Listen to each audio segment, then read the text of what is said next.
반갑습니다. 송주준입니다.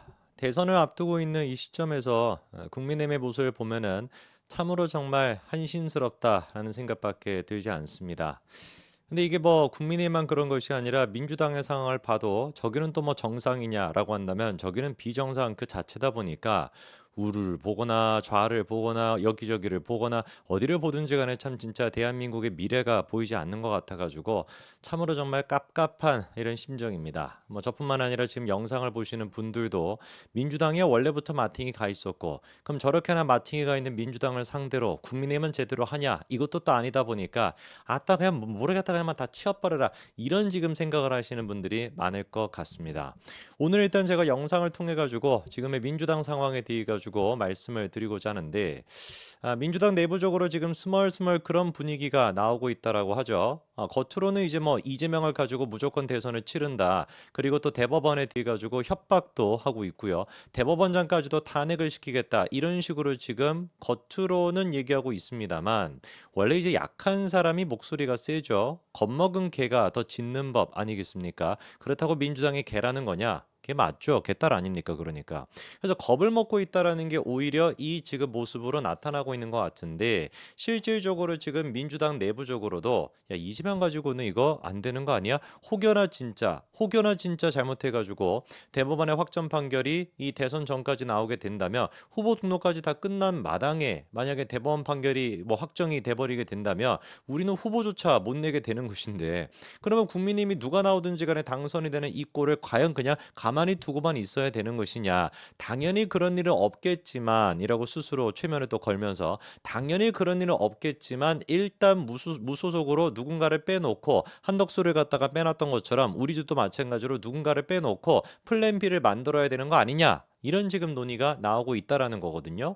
당연히 이런 얘기가 나온다라는 것 자체가 이재명 체제가 균열이 되는 걸 넘어서 가지고 무너지고 있다라는 거. 지금은 사법 리스크가 아니라 유죄 리스크 아닙니까? 이런 상황을 잘 지금 고스란히 보여주고 있는 것인데 질문이 드는 건 그거겠죠. 누구를 그러면 플랜 B로 내세울 것이냐. 여러 사람의 이름이 거론되고 있습니다만 두 사람의 이름이 우리 머릿속에 딱 각인이 되는 것 같습니다. 추미애와 정청래. 뭐 이제 뭐 다른 사람도 뭐 여러 가지 뭐 김민석 뭐 이런 것도 나오는 것 같은데 김민석 같은 경우는 사실 정청래에 비할 바가 못 되죠. 그렇죠? 이재명의 뒤를 잇겠다라고 한다면 이재명 정도의 또라이력은 갖추고 있어야 되니까 김민석 정도의 또라이력으로는 뭐 택도 없고요. 정청래 뭐 이름만 듣더라도 이제 가슴이 웅장해지지 않습니까?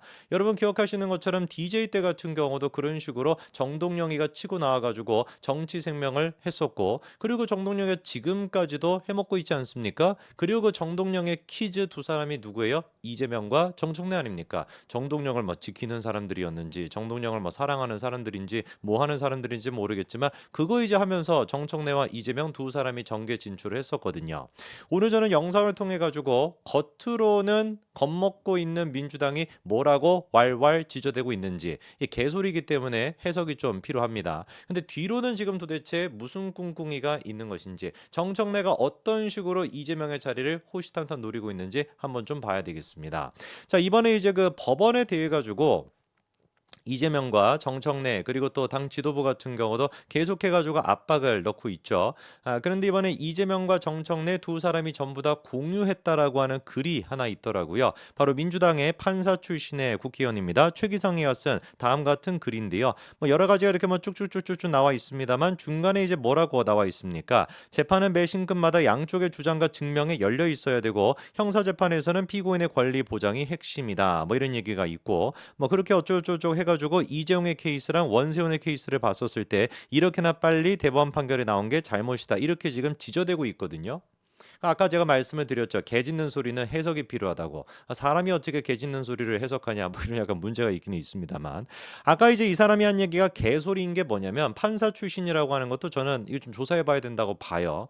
양쪽의 주장과 증명이 열려 있어야 된다. 매 신금마다 뭐 양쪽의 주장을 다 들어야 된다라는 식으로 얘기하는데 형사 재판에서 피고인의 권리 보장이 핵심이지만 대법원 판결은 그렇지가 않죠.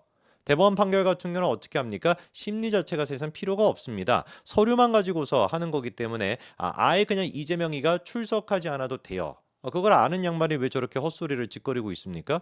2심 재판까지 같은 경우는 사실상 피고인이 출석을 해야지만 심리가 열리게 되는 그런 상태인데 뭐 두 번까지만 빠지고 뭐 이러면 그냥 뭐 할 수도 있겠습니다만 대법원 같은 경우는 애당초 그거 출석 자체가 필요가 없습니다. 그래서 이재명이도 대법원 선고 날조차도 대법원에 안 갔었거든요. 한 번이라도 대법원이 그렇게 심리할 때 이재명이 출석한 적 있나요? 뭔 개떡 같은 소리를 하고 있습니까?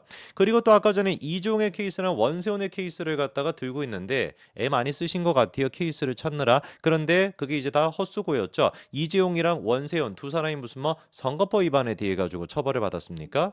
이재명의 사건 같은 경우는 지금 대법원이 어떻게 이렇게 빠르게 34일 만에 결론을 내렸냐? 이거를 지금 볼 것이 아니라 애당초 이 633 법칙에 따라 가지고 1년 내에 끝났어야 되는 재판이 어떻게 2년도 넘게 지체가 됐는가 이게 사안의 핵심입니다. 그런데 무슨 놈의 이재용이 무슨 뭐 대법원이 이렇게 나왔다 원세훈이 이렇게 나왔다 이게 무슨 의미가 있냐고요. 아무 의미도 없는 얘기를 갖다가 저렇게 왈왈왈 지저대고 있어요. 그런데 같은 개라 가지고 잘 해석이 됐는지는 모르겠지만 저 글을 갖다가 지금 정청래랑 이재명 두 사람도 전부 다 공유했다라고 하죠. 그리고 청래 같은 경우는 지금 뭐 신났습니다. 열심히 막 지저대고 있어요. 야 우리가 대통령도 두 명이나 탄핵하지 않았냐? 대법원장이 뭐라고 우리가 대법원장을 탄핵을 못하겠냐? 해보라고요. 그러니까 왜 안 합니까? 그렇잖아요. 정천회가 지금 지저대는 것처럼 아까 전에 그리고 또 최기상이가 지저대는 것처럼 대법원장도 우리가 탄핵할 수 있다라고 한다면 하면 되는 것이지 왜 안 합니까? 지들도 뭔가 두려운 게 있겠죠. 지난번에 이제 무리해가지고 윤석열 대통령의 탄핵 정국에서 권한대행을 갖다가 탄핵을 시켰다가 역풍 맞아가지고 지지율이 확 떨어지지 않았습니까? 대선을 지금 코앞에 두고 있는 상태에서 괜히 이제 대법원장까지 탄핵시키겠다라고 설쳐댔다가 그 꼴이 지금 또 날까봐 두렵고 떨려가지고 못하는 거겠죠, 그렇죠? 그런데 정청래가 사실상 저렇게 앞에서는 지저대고 있지만 제가 보기에는 이재명도 정청래의 의도가 뭔지 알 것 같습니다. 야 지금이야 개딸들이 있고 하니까 나를 위해 가지고 지켜준답시고 저렇게 얘기하고 있지만 너 말만 그렇게 한다는 거 내가 모를 것 같냐? 네 입만 산 거 내가 모를 것 같냐?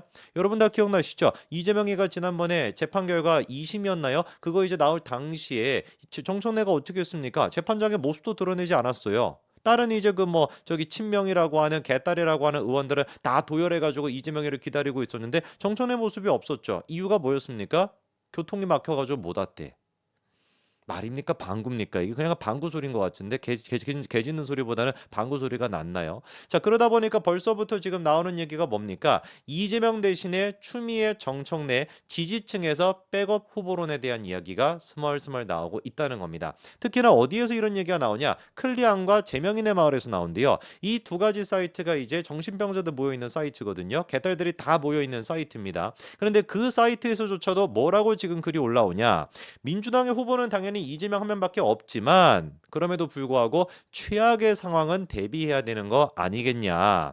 이재명의 후보는 이재명이지만 민주당의 후보는 이재명이지만 그럼에도 불구하고 이재명의 강한 신뢰와 지지를 받는 인물이 민주당을 탈당해가지고 무소속으로 대선 후보 등록을 해두어야 된다. 그래야지만 이재명이가 진짜로 대선 전에 대법 확정 판결이 나오게 된다면은 이 어떤 그 서브 이제 후보를 통해 가지고 백업 후보를 통해 가지고 다른 후보라도 우리가 낼 수가 있는 것이지 아무 대비도 안 놓게 된다면은 진짜로 우리가 후보가 없어가지고 지는 거 아니냐 이런 지금 이야기가 나오고 있는 거예요. 민주당 내부적으로도 온라인뿐만 아니라 어떤 얘기가 있냐 민주당 관계자가 하는 얘기가 지난 1일 선고가 나온 직후부터 정청래가 됐건 추미애가 됐건 무소속으로 빼놓아야 되는 거 아니냐는 얘기가 나왔다. 누구든 최악의 상황은 대비해야 된다는 논리다. 이런 지금 이야기가 파다하게 나오는데 한번 우리가 좀 두고 보자고요. 저는 100% 확신합니다.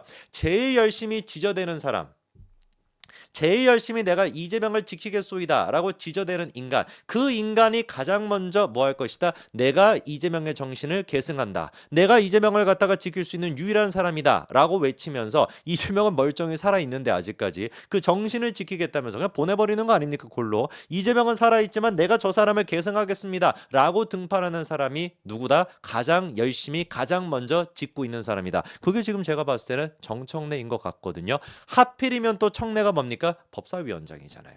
이재명의 어떤 그 사법 리스크, 지금 이제 유죄 리스크지만 그거랑 직간접적으로 연관이 되어 있는 정청래가 나름대로의 명분도 있고 정당성도 있다 보니까 가장 열심히 지져댈 텐데 가장 열심히 제가 보기에는 이재명의 뒤통수를 치려고 준비하고 있을 겁니다. 진짜 이재명과 민주당도 개판인 것 같습니다. 국민의힘이라고 무슨 잘 되고 있는 것도 아니지만 진짜 민주당의 상황은 한마디로 개판이 맞는 것 같네요. 한번 지켜보자고요. 정청래가 언제 이재명의 뒤통수를 칠지 말이죠.